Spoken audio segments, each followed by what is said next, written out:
Afwan Ustaz, Ana ada satu pertanyaan yang sangat krusial yang dimana pertanyaan ini bisa jadi menentukan kesejahteraan masyarakat. Ya, ini pertanyaan saya tentang hukum fikih ekonomi. Nah, di dalam Islam ini terdapat hukum fikih ekonomi, salah satunya adalah zakat. Yang dimana zakat ini diperlakukan oleh atau dilaksanakan oleh setiap umat muslim, terlepas apapun itu mazhabnya, baik itu mazhab Sunni ataupun Syiah ataupun yang lain-lainnya.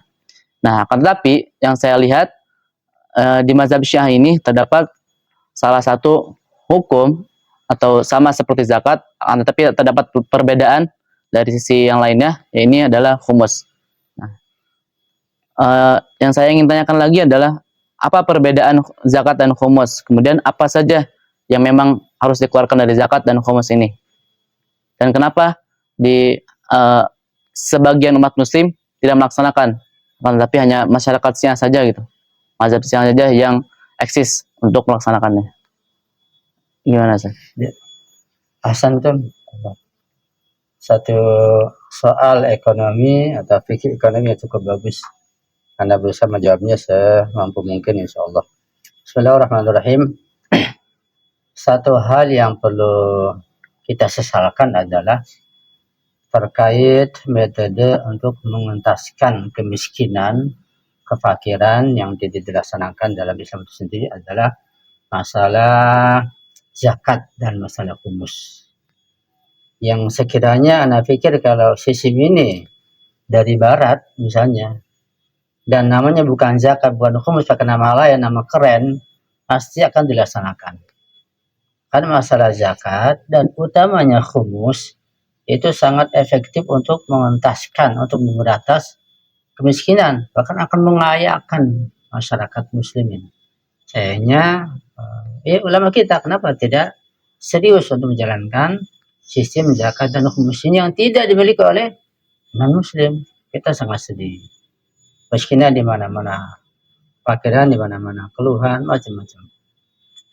Yang Anda paham, yang Anda baca mengenai zakat, baik di ahli sunnah maupun di dalam mazhab Syiah, tentu saja ada zakat dan humus.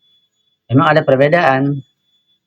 Nah, secara global, bahwa zakat itu ada zakat fitrah, ada zakat harta, ada zakat mal. Zakat fitrah tidak ada perbedaan antara Sunni dan Syiah.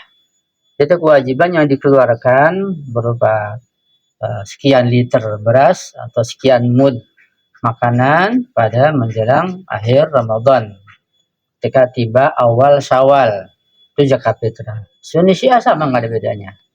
Dan diuangkan. Zaman dulu anak kecil itu ada istilah, jadi harus ngasih beras begitu, bawa berat-berat, nggak boleh diuangkan. Sekarang hampir nggak ada orang ngasih beras, jarang. Banyak kan pakai uang. Ikhtilaf sudah reda.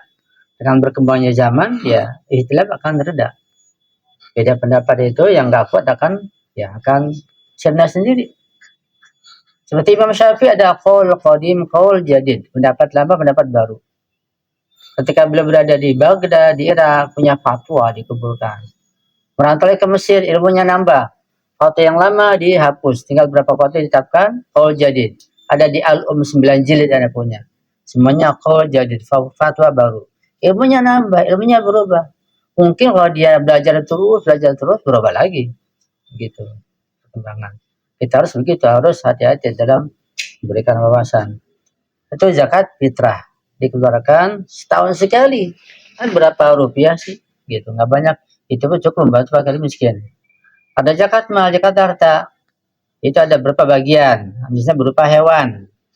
Nah, hewan itu hanyalah yang diwajib zakatnya hanyalah kambing, sapi, dan unta. Itu wajib dizakati. Dengan syarat-syarat tertentu. Nah, misalnya ada kadarnya, berapa jumlahnya. Kalau punya kambing 10, belum wajib zakat. Kalau 40 ada zakatnya. Ada syarat yang lain, ngasih makannya bagaimana. Nah, sapi, unta juga ada wajib zakat dengan syarat tertentu. Kita nggak ada unta, nggak wajib zakat berarti. Atau kambing kurang dari 40 berarti nggak wajib zakat. Gitu. Itu ada syarat tertentu. Itu hewan. Kalau emas yang wajib zakat itu hanyalah emas yang dalam bentuk uang yang dicetak, yang beredar. Kalau emas yang balok, batangan itu nggak wajib zakat. Begitu. Kalau pertanian hanyalah kurma, kismis, gandum, itu wajib zakat. Punya padi 1.000 hektar nggak wajib zakat. Ya, lihat begitu. Ya, itu zakat. Nah, kemudian yang kedua adalah masalah humus. Ya, pertamanya humus saya bilang sangat bisa mengentas kemiskinan. Karena humus cukup besar, 20% atau 1/5. Nah, maksudnya yang ditanyakan tadi itu apakah humusnya itu khusus syariat Syiah saja ataukah untuk Sunni juga? Ya sudah jelas. Kalau Anda baca fikih Islam secara umum dan sejarah perkembangan fikih, Anda bakal baca bahwa humus itu bukan saja dilaksanakan dan dipraktekkan pada masa Rasulullah, pada masa Khulafa juga dipraktekkan humus itu. Bahkan pada masa Bani Umayyah, Bani Abbasiyah dipraktekkan masalah humus. Dibagi-bagi untuk mengetas kemiskinan juga. Cuma ada perbedaan memang dalam pengaturan humus beda dengan zakat. Hanya bedanya adalah bahwa kalau zakat itu dia sudah jelas namanya tempat-tempat pengeluarannya. Innamas shadaqatu lil fuqara wal masakin wal 'amilina 'alaiha wal mu'allafati qulubuhum wa fir riqab wal gharimin wa fi sabilillah wa ibnis sabil. Ini namanya mustahak zakat begitu. Ada Al-Qur'an. Ini pun perlu perincian. Apa maksud amilin, maksud gharimin? Ada perincian, ada di fikih dibahas itu. Perlu dibahas lebih lanjut lagi. Nah, kalau humus tidak seperti itu. Kalau zakat bisa kita langsung, kita punya tetangga nih, kita punya kewajiban zakat, langsung kita kasih, nggak apa. Kalau humus nggak boleh begitu.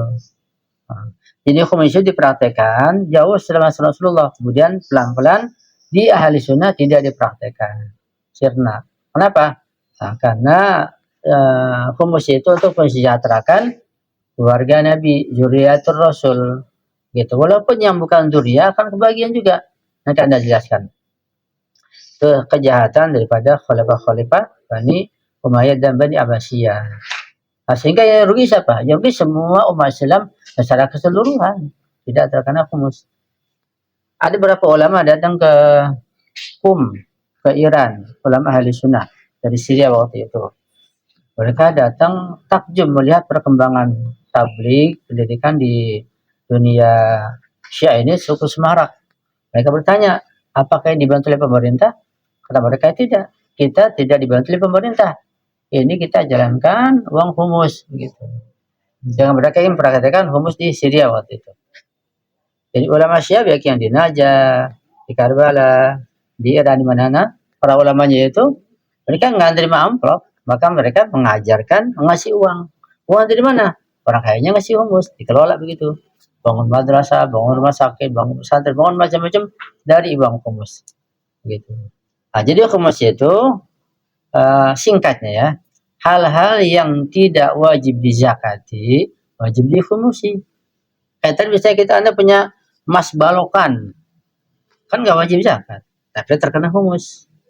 Anda punya padi, punya perkebunan anggur, apel, alpukat, apalah gitu, ribuan hektar, nggak ada zakatnya, tapi humus. Anda punya tambak ikan, nggak ada zakat ikan, dari mana? Adanya humus. Semua yang tidak wajib dizakati, wajib dihumusi. Atau sebagai profesi, katakanlah sebagai penambang, wih luar biasa. Atau penambang emas, masya Allah. Atau penambang, katakanlah bukan emas lah, apa namanya nikel gitu, nggak ada zakatnya. Atau zakat nggak wajib. Tenang, yang kena humus. Atau pada sebagai dokter atau profesor atau apalah atau bisnismen, nggak ada zakatnya, ada humus. Jadi semua harta itu ima zakat, ima humus. Tapi cakupan humus jauh lebih luas. Itu 20%. Itu ada hitungan khusus, ada cara khusus. Itu kalau kita baca bab humus di fikih. Dibahas di sini nggak cukup panjang nanti. Ada cara-caranya, ada syarat-syaratnya. Nah, cuma kalau humus itu nggak bisa diberikan langsung kepada fakir miskin, tapi kepada marja, kepada mustahid. Pada ulama yang sudah selevel mustahid. Karena ulama itu kalau di Syiah ada ulama level marja atau mustahid. Karena di Sunni pintu ijtihad ditutup, ada ulama mustahid di sini. Pintu ijtihad ditutup, ya berarti nggak ada ijtihad. Berarti kajian fikihnya kurang begitu terpakai. Nah, di sini ada ulama sampai mustahid sampai marja. Di atas mustahid belum cukup ada marja. Itu mereka yang berhak menerima humus untuk dikelola. Apakah mereka boleh menggunakan? Boleh tentu, tapi mereka nggak menggunakan. Kayak Abdul Makarim Syuroji, dia masih hidup. Anda terima humus, Anda kelola, tapi Anda nggak ngambil dari situ. Bahkan Anda sendiri bayar humus. Gitu. Anda penulis kerja, Anda jual, kita mana bayar humus. Begitu. Abdul Masyid Jafi terkenal, dia orang kaya. Tapi dia sampai nggak pergi haji karena nggak mampu. Karena uang yang dikumpul itu namanya untuk masyarakat. Begitu. Mereka hanya mampir saja dan mengelola. Haji humus itu diserahkan kepada para marja. Nah, nanti humus itu, misal katakanlah antum sebagai pembayar humus, datang seorang marja, wahai ulama, alim, anak punya humus 100 juta, anak serahkan ke antum. Anak akan tanya pada antum, antum bertaklid ke siapa?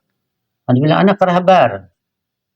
Anak dapat wikala atau sebagai marja, atau wakil katakan sebagai wakil kerahbar, anak berhak menerima itu. Tapi kalau antum misalnya mukalinya ke marja yang lain, anak wakil rahbar, nggak bisa. Itu di antara syaratnya. Itu ada bahasan lah. Jadi jangan berikan humus sembarangan kalau fikihnya belum paham, nanti salah wajib qadha. Karena kalau antum dulu misalnya antum masih sunni, antum orang kaya, terkena wajib zakat dan humus, antum nggak pernah bayar, kan baru paham, antum wajib qadha. Bukan hanya sholat saja, zakat dan humus wajib qadha. Ketika dulu nggak pernah bayar zakat dan humus, sementara wajib antum yakin. Begitu. Misal antum punya humus 100 juta. Antum mau kaya terhabar, Anda terima sebagai wakil terhabar dan terima. Misalnya ini contoh saja, 100 juta. Nah, 100 juta uang mustadi antum, Anda bagi dua. 50 juta namanya hakus sada, 50 juta hakul imam. Yang 50 juta ini hakus sadat wajib diberikan pada zuriat Rasul yang jelas, yang sadat, yang syiah, yang fakir atau yang mubalik. 50 juta itu untuk mereka. Yang 50 lagi yang hakul imam itu bisa dikelola untuk fakir, miskin, yang bukan sadat, untuk yayasan, untuk dakwah, untuk macam-macam lah itu. Gitu. Kalau yang dijalankan, Anda berarti kalau fikih ini atau metode ini, sistem ini dari barat, dari non-muslim, namanya lain, bukan humus, apalagi itu nama yang keren pakai bahasa Inggris, pasti dilaksanakan karena sangat efektif dalam mengatasi kemiskinan dan memajukan masyarakat. Buktinya lihat di Iran, luar biasa kemajuannya, bisa dilihat dan bisa datang. Sangat disayangkan, salah satu kerugian besar kita umat Islam, umat manusia, karena ini zakat dan humus tidak dengan baik dipelajari dan tidak dikelola dengan baik. Kemudian masalah humus apakah hanya Syiah saja? Enggak. Nabi yang praktekkan, ada ayat Quran kan? Gimana ayat Qurannya? Wa'alamu annama ghanimtum. Wa'alamu annama ghanimtum fa anna lillahi khumusahu wa lirrasuli wa lidhil qurba dan seterusnya. Itu ayat humus. Quran ini. Masih Qurannya ada, jelas ayatnya. Nabi mempraktikkan, sudah jelas ada sejarahnya, ada fikihnya, di rak-rak buku itu ada catatannya. Di masa berikut dipraktikkan juga, kok sekarang hilang? Nah ini ulama kemana? Nggak membahas. Ini sangat baik membahas kemiskinan. Bakal ulama sendiri menjadi tertolong kan untuk dakwanya. Sehingga ulama itu nggak ngarapin amplop lagi. Akan terbantu untuk mengelola hauzannya, pesantrennya, madrasahnya, semuanya terbantu. Kenapa dia? Nanti hari saya yang tanggung jawab. Ulama Syiah mempraktekkan ternyata. Untuk peperangan sekarang kayak Lebanon, Yaman, apalagi misalnya kayak Irak itu semuanya melawan Zionis dari uang humus.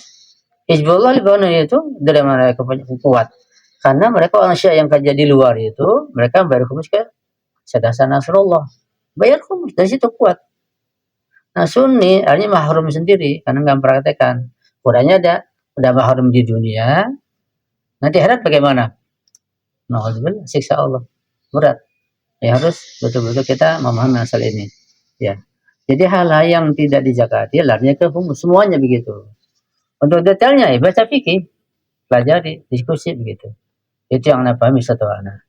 Sudah jelas kira-kira ya? Sudah. Ya.